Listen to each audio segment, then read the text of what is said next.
நம்பினால் நம்புங்கள் மர்மத்தின் மறுபக்கத்திற்கு உங்களை வரவேற்கிறோம். அந்தமான் என்றதும் முதலில் நம் நினைவில் வருவது செல்லுலார் சிறைச்சாலை. காரணம், சுதந்திர போராட்ட வீரர்களை அடைத்து வைப்பதற்கு என பிரத்யேகமாக உருவாக்கப்பட்டது உலகிலேயே அந்தமான் சிறைச்சாலை ஒன்றுதான். இன்று ஒவ்வொரு இந்தியனும் வழிபட வேண்டிய ஒரு தேசிய கோவில் அந்தமான் செல்லுலார் சிறைச்சாலை நோக்கி ஒரு வரலாற்று பயணம். தற்பொழுது சுற்றுலா தலமாக அமைதியாக காட்சியளிக்கிறது செல்லுலார் சிறைச்சாலை. ஆனால் அது சிறையாக உபயோகத்தில் இருந்தபோது இவ்வளவு அமைதியாக இருந்திருக்கவில்லை. வெளி உலகம் அறிந்திராத ஒரு இருட்டு உலகமாகவே இருந்திருக்கிறது செல்லுலார் சிறைச்சாலை.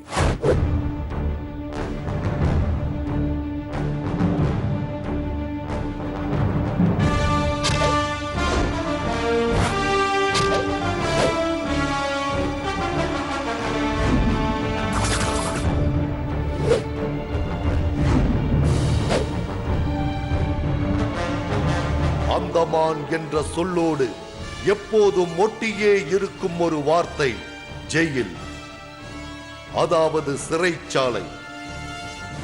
இன்றும் கூட பலர் அந்தமானை ஒரு சிறைச்சாலை என்ற கண்ணோட்டத்தோடு தான் பார்க்கிறார்கள். இத்தனை தாக்கத்தை மக்கள் மத்தியில் ஏற்படுத்தி இருக்கும் செல்லுலார் சிறைச்சாலை அந்தமானின் வரலாற்றோடு பின்னி பிணைந்தே இருக்கிறது. ஒரு 60 வாக்கில் ஒரு படம் வந்தது, அந்தமான் கைதி. அந்த படம் தான் எல்லாருக்கும் மனசில் ஒரு பயத்தை உண்டு பண்ணிருச்சு. அந்தமான்னாலே கைதின்ற மாதிரி தான். ஏன் அதுக்கு அப்புறம் தான் ஒரு 80களில் ஒரு படம் வந்தது, அந்தமான் காதலி அப்படின்ட்டு. அதில் தான் அந்தமானை பாருங்கள் அழகு அப்படின்னு வந்தது. அப்போ தான் வந்து அழகான சீனரிஸ் கூட அந்தமானில் இருக்கும் போல் இருக்கு அப்படின்னு நினைக்கிறாங்க. அப்போ கூட அதையும் மீறி, அந்த அழகையும் மீறி எல்லாருக்கும் ஒரு பயம் கலந்த ஒரு உணர்வு எப்போ வருது அப்படின்னா அந்த ஜெயிலை பத்தின ஒரு எண்ணங்கள் தான். மலேசிய மொழியில் அந்துமான் என்றால் பகவான் ஹனுமான் என்று பொருள். அந்துமான் என்ற சொல் மருவியே அந்தமான் ஆனது என்று கருதுகிறார்கள் வரலாற்று ஆய்வாளர்கள். அதேபோல் நக்காவரம் என்றால் தமிழில் ஆடை அணியா மனிதர்களின் வாழிடம் என்பது பொருள். நக்காவரம் என்ற சொல்லே நிக்கோபராக மருவியது என்கிற குறிப்பு தஞ்சாவூர் கல்வெட்டுகளில் காண கிடைக்கின்றன. 3 நூற்றாண்டுகளுக்கு முன்பு வரையிலும் அந்தமான் நிக்கோபார் தீவுகளில் அந்நிய குடியேற்றங்கள் ஏதும் இருக்கவில்லை. பழங்குடி இனங்கள் மட்டுமே இங்கே வாழ்ந்து வந்தனர். 1789ஆம் வருடம் இங்கே குடியேற்றங்களை ஏற்படுத்தலாம் என்கிற எண்ணத்தோடு இந்தியாவில் குற்றச் செயல்களில் ஈடுபட்ட 200 கைதிகளை அழைத்துக் கொண்டு ஆங்கிலேய அதிகாரிகள் அந்தமானிற்கு வந்தனர். ஆனால் அந்த முயற்சி வெற்றி பெறவில்லை. விரைவிலேயே நோய்கள் தாக்கி பலர் இறந்து போக இந்தியாவிற்கே திரும்ப வந்துவிட்டனர். 2வது முறையாக இந்திய சிப்பாய் கழகத்திற்கு பின்னர் மீண்டும் அந்தமானிற்கு வருவதை பற்றி யோசிக்க துவங்கினர் பிரிட்டிஷார். சுதந்திரத்திற்காக தீவிரமாக போராடி வரும் வீரர்களை கொண்டு வந்து இங்கே விட்டு விடுவது என்ற முடிவிற்கும் வந்தனர். அதன்படி அந்தமானின் முதல் சிறையாக உருவெடுத்தது வைப்பர் தீவு. வைப்பர் தீவுக்கு எப்படி வைப்பர்னு பேர் வந்துச்சுன்னா, ஆர்சிஃபல் பிளேயர் வைப்பருங்கிற போட்ல அந்தமானுக்கு வந்தாரு. அந்த கப்பல் உடைஞ்சு ஒரு தீவுல ஒதுங்குச்சு, அதுதான் வைப்பர். வைப்பர் தீவிற்கு கொண்டு வரப்பட்ட கைதிகளை வைத்து தங்களுக்கு தேவையான கட்டுமானங்களையும் பிற வசதிகளையும் ஏற்படுத்திக் கொள்ள முயன்றனர். இங்கே மரங்கள் மட்டுமே கிடைக்கும் என்பதால் துறைமுகம், வீடு என அத்தனையும் மரத்தாலேயே செய்யப்பட்டன. போர்ட் பிளேயரில் இருந்து 1.5 கிலோமீட்டர் கடல் பயணத்தில் இருக்கும் ராஸ் தீவை தங்களின் தலைமை இடமாக உருவாக்கினர் ஆங்கிலேயர்கள். அகிம்சையை மட்டுமே முன்வைத்து இந்திய விடுதலை போராட்டங்களை பல இயக்கங்கள் நடத்தி வந்தாலும் வன்முறையில் இறங்க தயாராக இருந்த சில இயக்கங்களும் இருக்கவே செய்தன. அவற்றுள் ஒன்று வஹாபி இயக்கம். அந்த இயக்கத்தில் இருந்தும் சிலர் அந்தமானுக்கு நாடு கடத்தி கொண்டு வரப்பட்டனர். அப்படி வந்தவர்தான் ஷேர் அலி கான். அவர் செய்த ஒரு காரியமே செல்லுலார் சிறைச்சாலை உருவாக காரணமாக அமைந்தது. ஷேர் அலி கான் வைப்பர் தீவுல வைக்கப்பட்டிருந்த போது இந்தியாவோட கவர்னர் ஜெனரல் லார்ட் மேயோ இங்க வந்தார். ஷேர் அலி கான் அவரை கொன்னுட்டார். உடனடியாக வந்து போர்ட் பிளேயர்ல ஒரு நல்ல உயரமான இடத்துல கூண்டுகளோட உள்ள சிறை, தனித்தனி கூண்டுகள் உள்ள ஒரு சிறையை கட்டணும் அப்படிங்கிற முடிவுக்கு வர்றாங்க. வெட்டவெளி சிறைச்சாலையில் இருந்த அனைத்து கைதிகளையும் கூண்டு சிறையில் அடைப்பது என முடிவு செய்யப்பட்டது. அதற்கான இடத்தை தேடும் பணியும் ஆரம்பமானது. கேட்வே ஆஃப் இந்தியா அப்படின்னு சொல்ற மாதிரி ஒரு கேட்வே ஆஃப் அந்தமான் அப்படின்றதுக்கான ஒரு அட்லாண்டா பாயிண்ட் ஒரு இடம் இருக்கு. ஒரு 60 அடி உயரமான ஒரு பெரிய மலை இருக்கு. அந்த மலைப்பகுதி தான் சரியான இடம் அப்படின்னு நினைச்சாங்க. ஏன் நினைச்சாங்க அப்படின்னா, இங்கேருந்து தப்பிச்சு போக முடியாது, தப்பிச்சு போக நினைச்சா கூட எங்கே போனாங்க, யார் வர்றாங்க, உதவிக்கு யாராவது வர்றாங்களா, எல்லாரையும் ஒரே இடத்துல நின்று கண்காணிக்க முடியுன்ற ஒரே ஒரு எண்ணத்துக்காகத்தான் அதை அட்லாண்டா பாயிண்ட்டை வந்து அவங்க டிசைட் பண்ணாங்க. அட்லாண்டா முனையை தகர்த்து சமமாக்குவதன் மூலம் எளிதாக கட்டடம் கட்ட முடியும். ஒரு பெரிய மலையை தகர்ப்பதற்கு வேலையாட்கள் என யாரும் வரவழைக்கப்படவில்லை. அனைத்தையும் சுதந்திர போராட்ட தியாகிகள் மூலமே நிறைவேற்றப்பட்டது. செல்லுலார் சிறைச்சாலைக்கு முன்னர் கட்டப்பட்ட பெரும்பாலான கட்டிடங்கள் மரத்தினாலேயே கட்டப்பட்டன. ஆனால் செல்லுலார் சிறைச்சாலையை செங்கற்களை கொண்டு கட்ட வேண்டும் என முடிவு செய்தனர் ஆங்கிலேயர்கள்.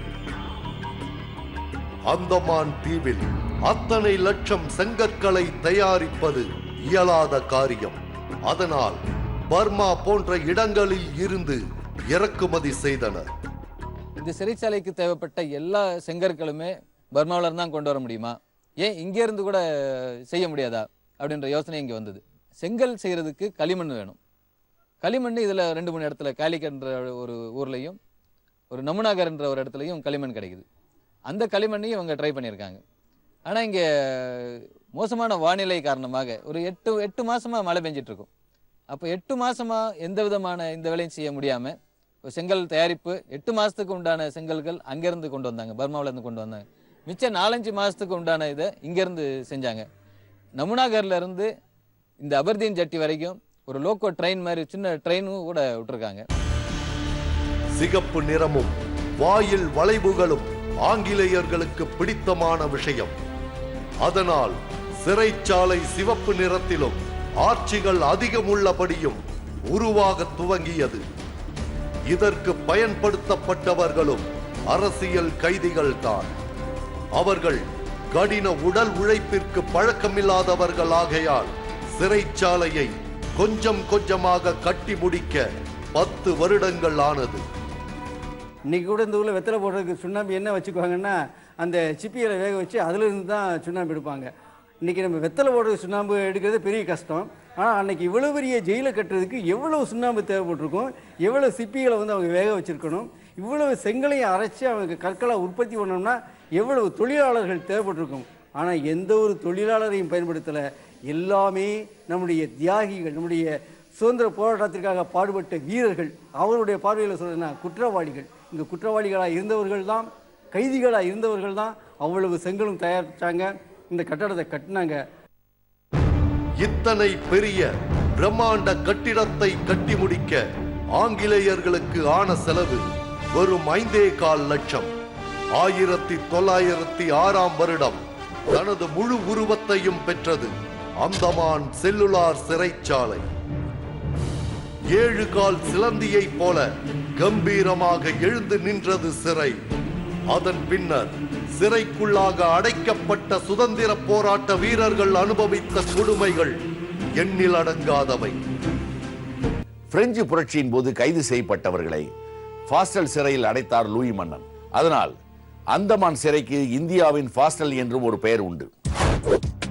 8 கால் பூச்சிகளின் கால்கள் போல 7 வரிசைகளாக கட்டிடம் வடிவமைக்கப்பட்டது. 13க்கு 7.5 அடி அளவுள்ள 693 அறைகள். சிறையாக இருந்த போதும் அத்தனை அழகுடன் காட்சி தந்தது. சிறை கம்பிகளுக்கு வெளியே ஒரு வராண்டா, அதற்கும் காவலாய் கம்பிகள். அதையும் கடந்தால் கண்காணிப்பு கோபுரம் என பெரும் பாதுகாப்புடன் இருந்தது செல்லுலார் சிறை. ஒவ்வொரு கைதியும் தனித்தனியாகவே சிறையில் அடைக்கப்பட்டார்கள்.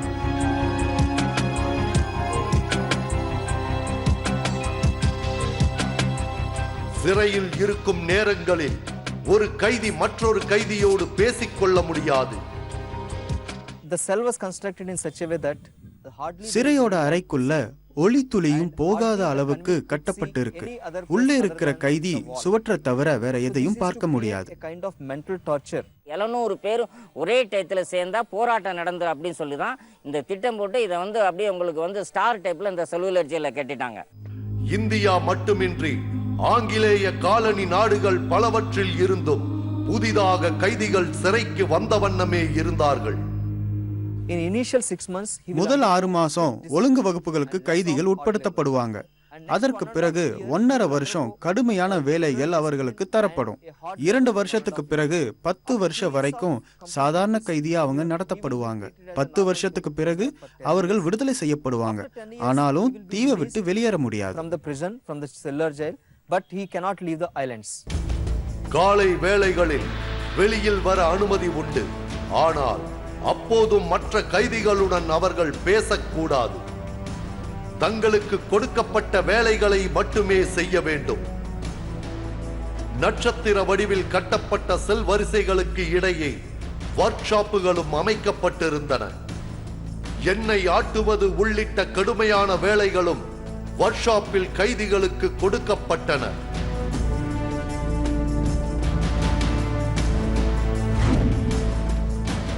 ஒரு சிறை வரிசையில் இருக்கும் கைதிகளுக்கு மற்ற வரிசைகளில் யார் இருக்கிறார்கள் என்கிற விஷயம் தெரிவதற்கு வாய்ப்புகளே இல்லை. 600 பேர் இருந்தாலும் அவர்களை பாதுகாக்கும் பணிக்கு சொற்ப காவலர்களே தேவைப்பட்டார்கள். அந்த அளவிற்கு மிக சிறப்பாக அமைய பெற்றிருந்தது செல்லுலார் சிறைச்சாலை. 7 சிறை வரிசைக்கு 3 பேர் வீதம் மொத்தம் 21 பேர் எப்போதும் காவலில் இருப்பார்கள். சிறு அசைவும் அவர்கள் கண்ணில் இருந்து தப்பிவிட முடியாது. அந்தமான் சிறைச்சாலைகளை பொறுத்த மட்டும் என்னன்னா, பிரிட்டிஷாரிலிருந்து தப்பிச்சு போனா கூட வேற எந்த வழிகள்லையும் போய் ஒரு தாயகத்தையோ நம்முடைய இந்தியாவில் உள்ள எந்த பகுதியும் அடைய முடியாது. ஏன்னா இந்தியாவுடைய எல்லா பகுதியிலும் இருந்து ஒரு 1500 கிலோமீட்டர், தமிழகமாக இருக்கட்டும் இல்லை வெஸ்ட் பெங்கால் வங்காளமாக இருக்கட்டும், அந்த பகுதிக்கு போகணும்னா ஒரு 1500 கிலோமீட்டருக்கு கண்டிப்பாக கடல் பயணம் ஏற்படும். பொதுவாக கைதிகளுக்கு வெள்ளை உடை தரப்பட்டிருந்தது. ஆனால் சிலருக்கு சாக்கு உடைகளும் வழங்கப்பட்டிருந்தன. இந்த சாக்குடைய போட மறுத்தவர்களுக்கு சாக்குடைய உடம்போட வச்சு நூல் வச்சு ஊசி வச்சு தச்சு விட்டுருக்காங்க. அப்போ அவங்களுக்கு எவ்வளவு ரத்தம் சிந்திருப்பாங்க, அவங்க எவ்வளவு கொடுமைகளை அனுபவிச்சிருப்பாங்க அப்படிங்கறத நம்ம கற்பனை பண்ணி பார்க்கும்போதே நமக்கு பயமா இருக்கு. அனைத்து சுதந்திர போராட்ட வீரர்கள் கழுத்திலும் அவரது சிறையின் பொறிக்கப்பட்ட வளையங்கள் தொங்கவிடப்பட்டிருக்கும். வன்முறையில் ஈடுபட முயலும் சில கைதிகளின் கைகளோடும் கால்களோடும் சங்கிலி கம்பிகள் பிணைக்கப்படும். கழுத்துல ஒரு பெரிய வளையம் போட்டு அந்த வளையத்திலிருந்து ஒரு கம்பி கையில 2 கையிலையும், அப்புறம் இடுப்புல ஒரு வளையம் இருக்கும். அந்த இடுப்பு வளையம் கால்ல 2 கால்லையுமே நேருக்கு நேரா 2 கால்லையுமே. ஆக கைதி கையை வீசி நடக்க முடியாது, கையை வீசி போக முடியாது. ஏன்னா ஆங்கிலேயர்களுக்கு முன்னால கைதிகள் கூனி குறுகித்தான் போகணும் அப்படிங்கிற ஒரு சிந்தனையை இந்த ஆங்கிலேயர்கள் மனசுல வச்சுக்கிட்டு இருந்தாங்க. அவங்களுக்கு முன்னால தலை நிமிர்ந்து நம்ம போகக்கூடாது.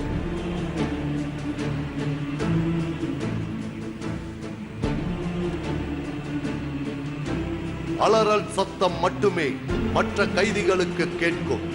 அடி வாங்குவது யார் என அவர்களுக்கு எப்போதும் தெரிந்ததில்லை. இது அடிக்கிறது யாருன்னா சில சமயங்களில் கைதிகளை விட்டு கைதிகளவே அடிக்க விடுவாங்க. அப்போ ஒரு இந்திய கைதியை அடிக்க மாட்டான், அடிக்க முடியாதுன்னு சொல்லுவான். அதனால என்ன செய்வோம் அப்படின்னாக்க பர்மாவுடைய கைதிகள் இங்கே இருந்தாங்க, அந்த பர்மா கைதிகளை விட்டு அடிக்க விடுறது. செல்லுலார் சிறையில் இருந்த மிக கொடுமையான அதிகாரி என்ற பெருமையை டேவிட் பெரி என்ற பிரிட்டிஷ்காரர் காத்து வைத்துள்ளார். பல சிறை அதிகாரிகள் வந்த போதும் வரலாறு மறக்காமல் இருப்பது பெரியை மட்டுமே. டேவிட் பெரி என்ன செய்வான்னா கைதிகளை காலில் கையில் சங்கிலிகளை பிணைச்சு படுக்க வச்சு அடின்னு அடிப்பானான். அடித்து அந்த ரத்தம் ஓடும்போது அதை பார்த்து சிரிப்பானான். அவனுக்கு அவ்வளவு ஒரு ரத்த வெறி. இந்த மக்களை அடைக்க ஆளும்போது அவன் சொல்லுவானா, கடவுள் ஒரே ஒருத்தன் தான், அவன் விண்ணில் இருக்கான். ஆனால் இங்கே போர்டில் இருந்த ஜெயிலில் 2 கடவுள்டா, ஒரு கடவுள் மேலே, இனி ஒரு கடவுள் நான் தான் அப்படின்னு சொல்லுவான். சிறை கைதிகளுக்கு வழங்கப்பட்ட உணவு முறைகள் மிகவும் கொடூரமானது. உணவை எடுத்துக்கொள்ள ஒரு இரும்பு குவளையும் தண்ணீருக்காக மற்றொரு குவளையும் அவர்களுக்கு தரப்பட்டிருக்கும். துருப்பிடித்தாலும் அந்த பாத்திரத்தில் தான் அவர்கள் உணவை வாங்கிச் செல்ல வேண்டும். The general food that was given to these people was பொதுவா கஞ்சி, காய்கறி மற்றும் பருப்பு வகைகள் தான் உணவா தரப்படும். ஆனாலும் விரலளவு உப்பு மட்டும் தான் கொடுப்பாங்க. அதை இவங்க ஏதாவது ஒண்ணுல பயன்படுத்திக்கணும். either in this rice porridge or kanji or in vegetables or dal. உணவிற்காக தரப்படும் 2 பாத்திரங்களை தவிர 3வது பாத்திரம் ஒன்றும் கைதிகளுக்கு தரப்படும். இரவு நேரங்களில் இயற்கை உபாதைகளுக்கு அந்த பாத்திரத்தையே பயன்படுத்த வேண்டும் கைதிகள். வெளியே வர வேண்டும் என்றால் பிரிட்டிஷாரிடம் மன்றாடியே தீர வேண்டும். இரவு பகல் என பாகுபாடு பாராது சுதந்திர போராட்ட வீரர்களை இன்னல்களுக்கு ஆளாக்கிக் கொண்டே இருந்திருக்கிறார்கள் ஆங்கிலேயர்கள். அந்தமான் சிறையில் இருந்து பிரிக்க முடியாத ஒரு பெயர் வீர் சர்வாக்கர். ஆங்கிலேயர்களால் நாடு கடத்தப்பட்டு அந்தமான் சிறைக்கு கொண்டு செல்லப்பட்டவர்களில் முக்கியமான ஒருவர் சவாக்கர். அந்தமான் சிறைக்கு கைதியாக ஒருவர் சென்று விட்டால் அவர் ஊர் திரும்புவது இயலாத காரியம் என்ற கருத்து பெரும்பாலான இந்தியர்களிடம் இருந்தது. காரணம், அந்தமான் ஒரு தீவு என்பதாலும் பொதுமக்கள் உள்ளே வர அனுமதி மறுக்கப்பட்டதாலும் செல்லுலார் சிறையில் என்ன நடக்கிறது என்பது வெளி உலகிற்கு தெரிய வாய்ப்பில்லை. சுப்பிரமணியம் சிவா, வாவு சிதம்பரனார் உள்ளிட்ட பல தலைவர்கள் செல்லுலார் சிறையில் அடைக்கப்பட்டிருக்கிறார்கள். அவர்களில் ஒருவர் விநாயக் தாமோதர் சாவர்கர். போர்ட் பிளேயரின் விமான நிலையம் இவரது பெயரையே தற்போதும் ஏற்று நிற்கிறது. மகாராஷ்டிர மாநிலத்தில் பிறந்தவர் சாவர்கர். சுதந்திரத்திற்காக அகிம்சை முறையில் போராடுவதை இவர் ஏற்கவில்லை. படிப்பிற்காக லண்டன் சென்றபோது இந்தியன் ஹவுஸில் சேர்ந்தார். அங்கே சில வழக்குகளுக்கு ஆளாகி விசாரணைக்காக இந்தியா அழைத்து வரப்பட்டார். வரும் வழியில் தப்பிக்க முயன்று மீண்டும் ஆங்கிலேயர்களிடம் சிக்கினார். சவார்கரை எப்படியும் இங்கிலாந்துல இருந்து இந்தியா கொண்டு வருவாங்க வழக்கு விசாரணைக்காக. அப்போ இங்கிலாந்தில் புறப்படுற கப்பல் ராத்திரி பாரிஸில் நின்றுட்டு மறுநாள் காலையில் அங்கேருந்து எடுப்பாங்க. அப்போ எப்படியாச்சும் சவார்கரை தப்ப வச்சுன்னு இந்த வாவிசையர் திட்டம் போடுறாரு. அதேபடி சவார்கருக்கு ரகசியமான செய்தியும் சொல்லி அனுப்பிடுறாரு. அந்த கப்பல் வருது, ராத்திரி பிரான்ஸில் நிற்கிது, மார்கோஸுங்கிற துறைமுகம். மறுநாள் காலையில் கப்பல் கிளம்ப போகுது. அப்போ வாவேசோயர் சொன்னபடி சவார்கர் போய் அவர்கிட்ட சொல்கிறார், போலீஸ்காரங்கள்ட்ட எனக்கு பாத்ரூம் போகணும் அப்படின்னு. சரின்னு அவங்க பாத்ரூம் விட்டுட்டு அந்த கண்ணாடி வழியாக பார்த்துக்கிட்டே இருக்காங்க அவர் என்ன செய்கிறாருன்னு. ஆனால் சவார்கர் என்ன செய்கிறாரு, உள்ளே போய் அவர் துணியை வைத்து அந்த கண்ணாடி மேலே போட்டு மூடிடுறாரு.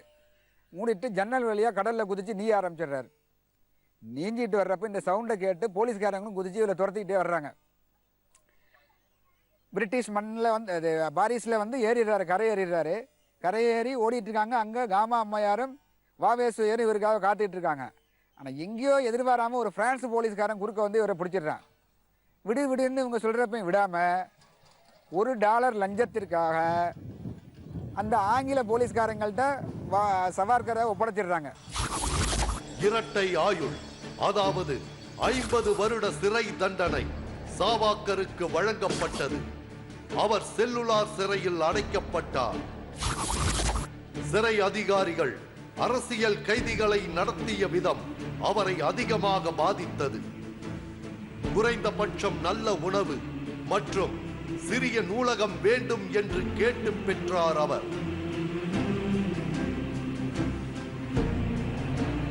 சிறையில் கைதியாக இருக்கும் ஒருவர் தனது உறவினர்களுக்கு வருடத்தில் ஒருமுறை மட்டுமே கடிதம் எழுதலாம் என்கிற ஒரு கொடுமையான விஷயம் இங்கே நடந்திருக்கிறது. பொதுவாக சிறை கைதிகளுக்கு இருக்கும் ஒரே ஆறுதல் உறவினர்களிடமிருந்து வரும் கடிதங்களை திரும்ப திரும்ப படிப்பதுதான். ஆனால் அதுவும் இங்கே மறுக்கப்பட்டது. செல்லுலார் சிறைச்சாலையையும் அந்தமான் நிகோபரையும் அடுத்த கட்ட கொடுமைகளுக்கு அழைத்துச் சென்றது இரண்டாம் உலகப் போர்.